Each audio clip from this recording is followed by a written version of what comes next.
E anche questa settimana siamo in chiusura di trasmissione. Ricordo per tutti quelli che sono appassionati del Festival di Sanremo che questa trasmissione va in replica anche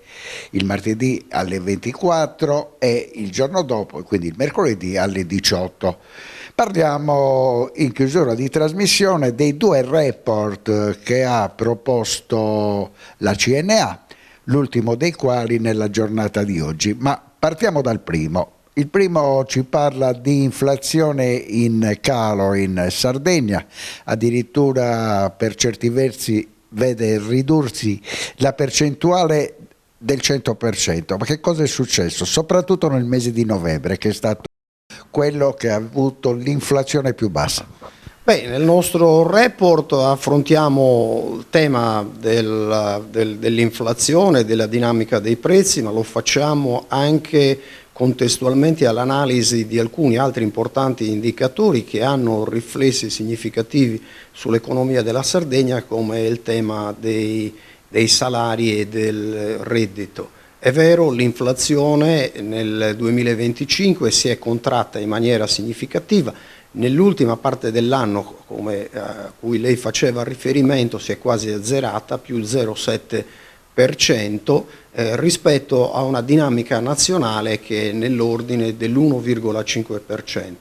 Per quanto riguarda i settori c'è stata una contrazione dello 0,4% nell'abbigliamento e nei trasporti, incrementi significativi nel settore della ristorazione e dei servizi, ma gli unici settori che hanno avuto una dinamica di crescita dei prezzi superiore alla media nazionale sono i settori relativi ai servizi, soprattutto alle bevande e agli alimentari. Il dato di fondo però, noi lo commentiamo nel nostro report, la riduzione dell'inflazione è un fattore significativo, però come diciamo nel report, se si accompagna come in Sardegna a una progressiva riduzione dei redditi, quindi di famiglie e lavoratori, sono fatti che inevitabilmente producono un rallentamento del sistema economico. E qui c'è la parte, quindi la nota negativa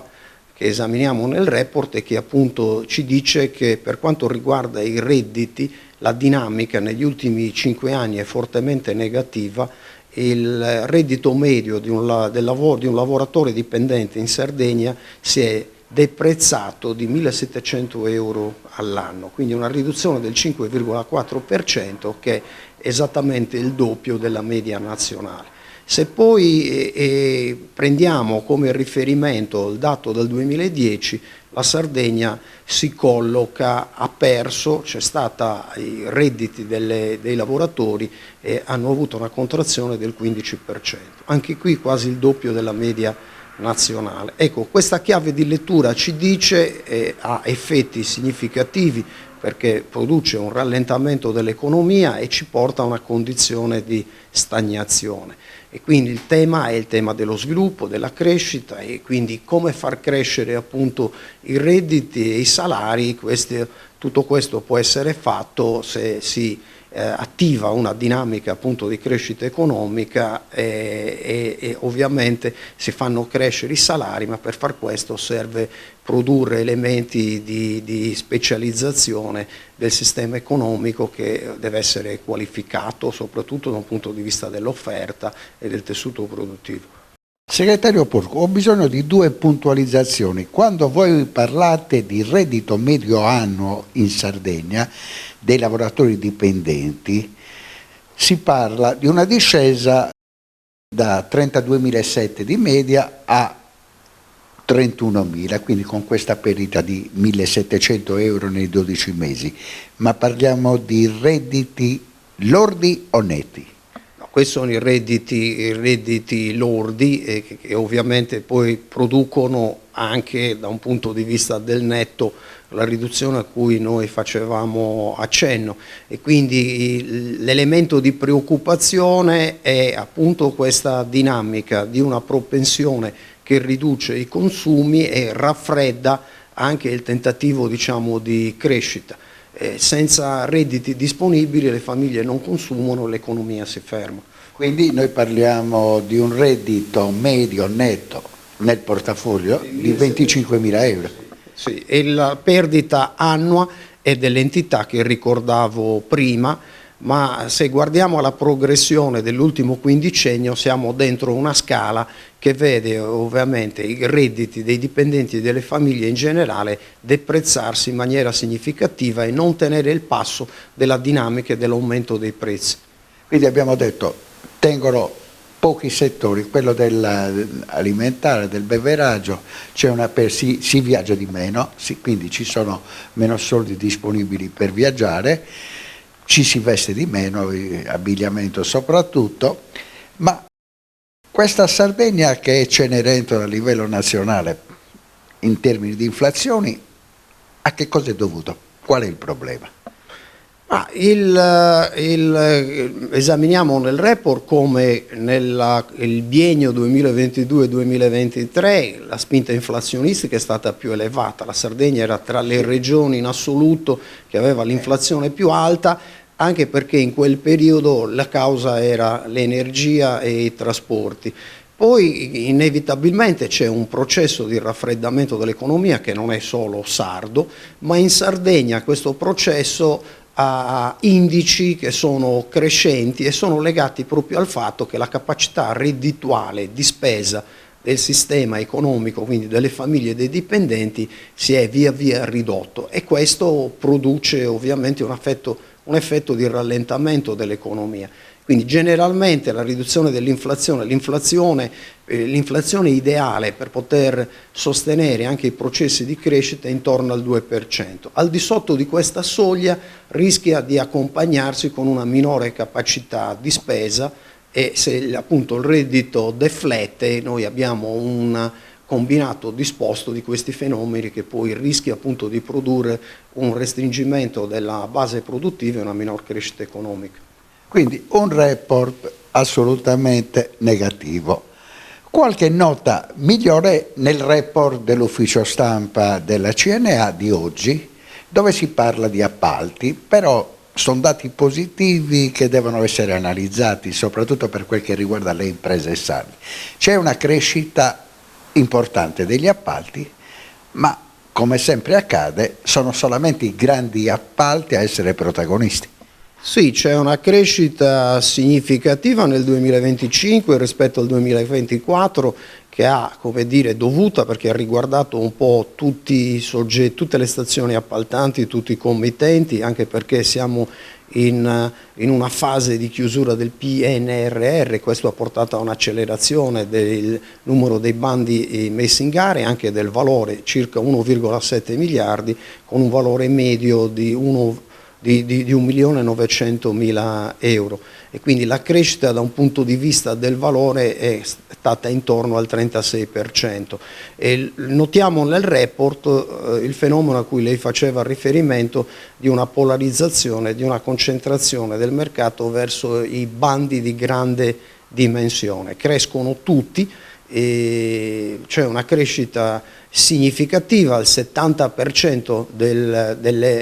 degli importi mandati in gara riguarda gli appalti sopra i 5 milioni di euro, c'è una crescita dimensionale in tutte le categorie, solo i microappalti, quelli al di sotto di 150.000 euro, flettono del 15%.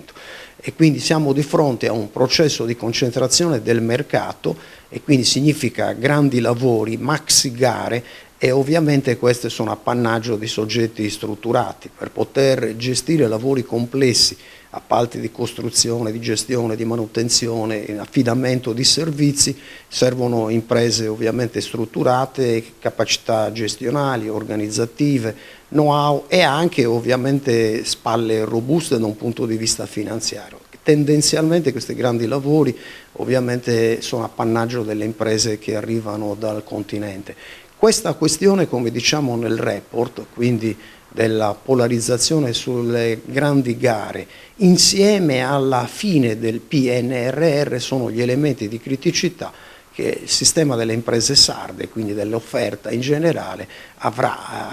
dovrà confrontarsi nei prossimi mesi e nei prossimi anni.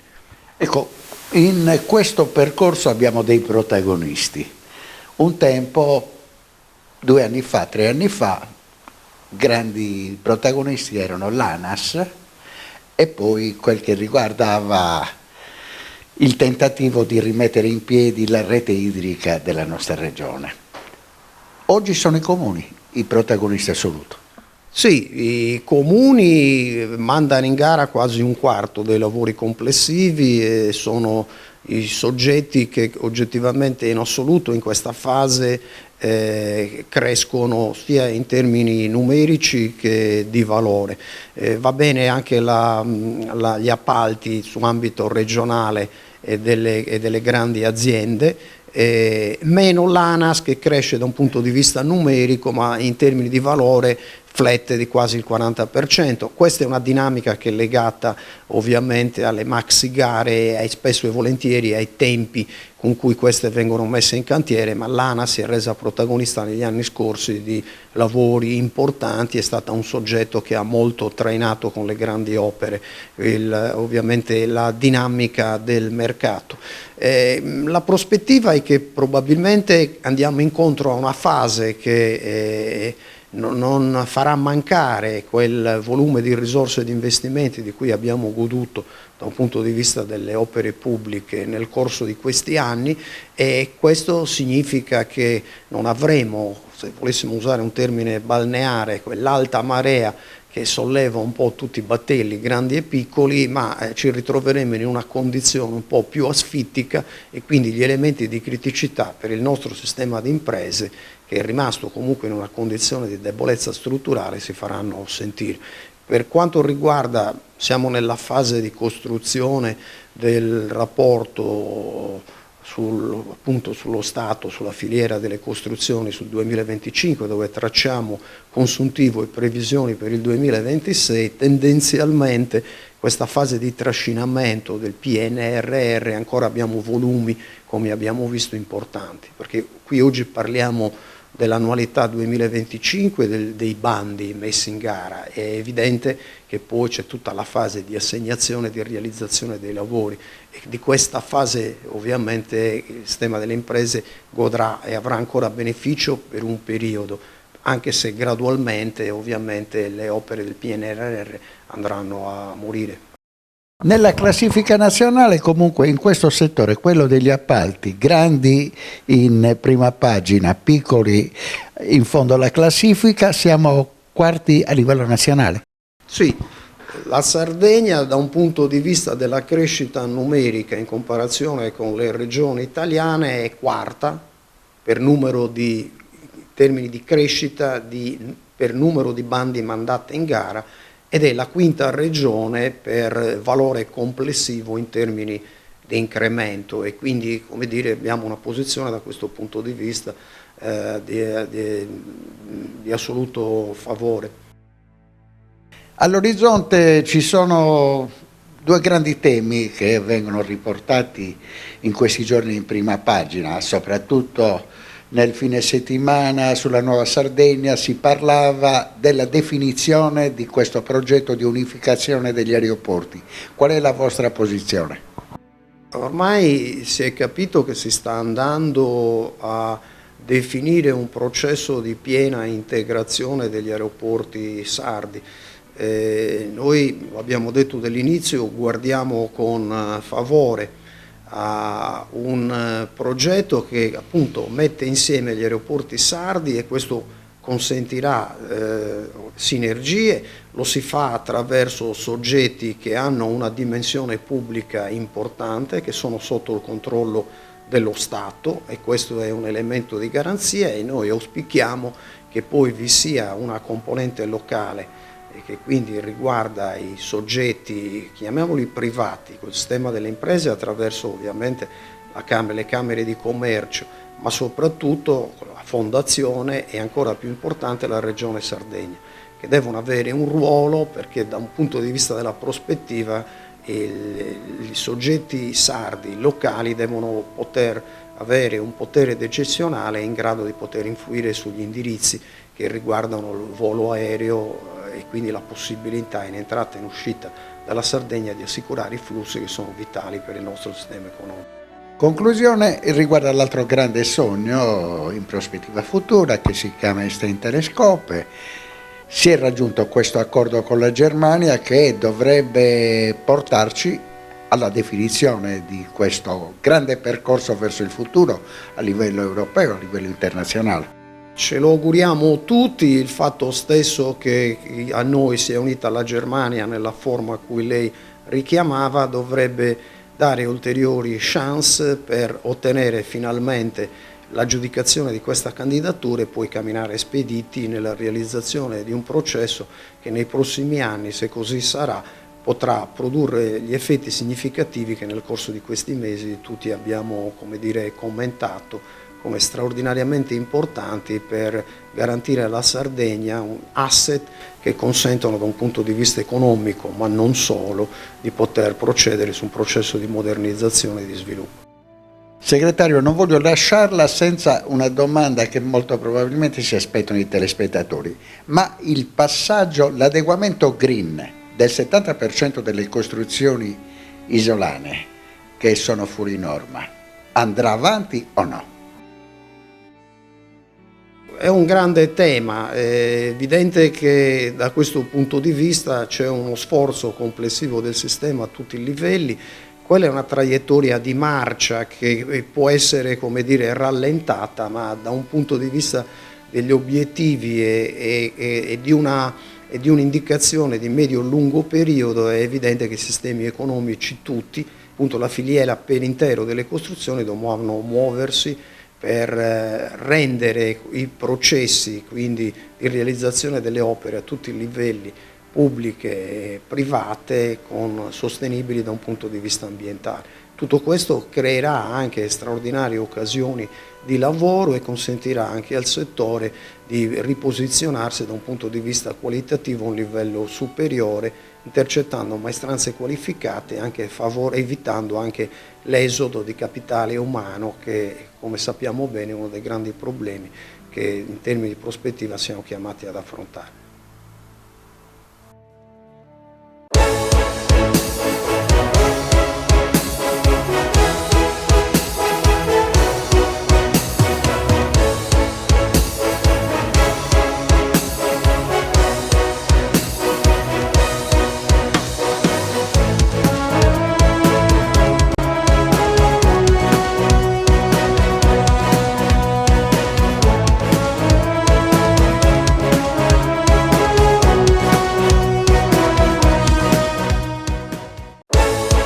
Panorama Sardo, in collaborazione con